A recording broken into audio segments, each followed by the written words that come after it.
ایک دن حضور صحابہ کو نماز پڑھانے آئے، تاحد نگاہ صحابہ نے اٹھ کر حضور کا استقبال کیا، محبتوں برا یہ ہجوم عاشقاں دیکھا تو چھم چھم آنکھوں میں آنسو برسنے لگے، ایک ٹھنڈی آہ بری اور کیا فرمایا، لو ادرکت والدیا او احدہما، کاش آج میرے ماں باپ بھی زندہ ہوتے یا ان میں سے کوئی ایک ہی زندہ ہوتا، پھر میں لوگوں کو نماز عشاء پڑھا رہا ہوتا، اس میں سورہ فاتحہ کی تلاوت کر رہا ہوتا، پھر میری ماں کو میرے ساتھ کوئی کام یاد آ جاتا، وہ دروازے پہ آتی، چلمن سرکاتی، اپنے میٹھے اور پیار بھرے لہجے میں فرماتی، ابنی محمد، میرے بیٹے محمد میری بات تو سنو۔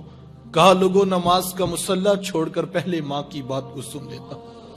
زمانے کو عملی طور پہ بتایا کہ ماں باپ کتنے معتبر ہوتے، ماں باپ کیا ہوتے ہیں، یہ زمانے کو میرے حضور نے بتلایا۔ حضور تشریف فرماتے، صحابہ بیٹھے تھے، ایک نوجوان حاضر خدمت ہوا، آ کر عرض کرتا ہے، حضور میں جہاد پہ جانا چاہتا ہوں۔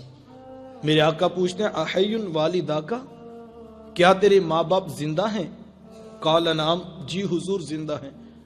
قال ففیہما فجاہد، فرمایا جاؤ ان کی خدمت کرو، یہ تمہارا جہاد ہے۔ ماں تڑپ رہی ہو، بیٹا جہادی تنظیم کے ساتھ جہاد کرتا پھرے، اللہ کی قسم عرش کا رحمان ناراض۔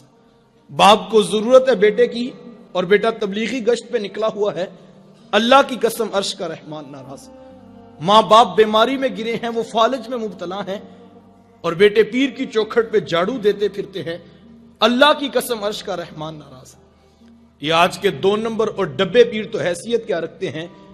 اگر کوئی شخص ماں باپ کو تڑپتا چھوڑ کر حضور غوث اعظم رضی اللہ تعالی عنہ سے بھی فیض لینا چاہے تو اسے کچھ نہیں مل سکتا۔ پہلی مرشد تو ماں ہے، سب سے بڑا پیر تو تیرے گھر تیرا باپ بیٹھا ہے، ان کی خدمت کر، یہ تیرے لیے جہاد جیسا افضل عمل ہے۔ اور یہ میں نہیں کہہ رہا، یہ اللہ کے رسول فرما رہے۔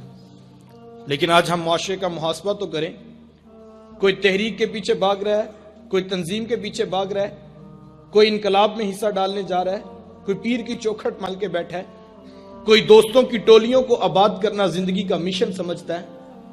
اگر تو ماں باپ اجازت دیتے ہیں، دیگر بھائی ان کی خدمت کے لیے موجود ہیں، تو یہ ایک الگ بات ہے، ورنہ ماں باپ کو تڑپتا چھوڑ جائے اور یہ خیال کرتا پھرے کہ میرے لیڈر سے مجھے کچھ ملے گا، تو کسی چوکھٹ سے کچھ نہیں ملے گا۔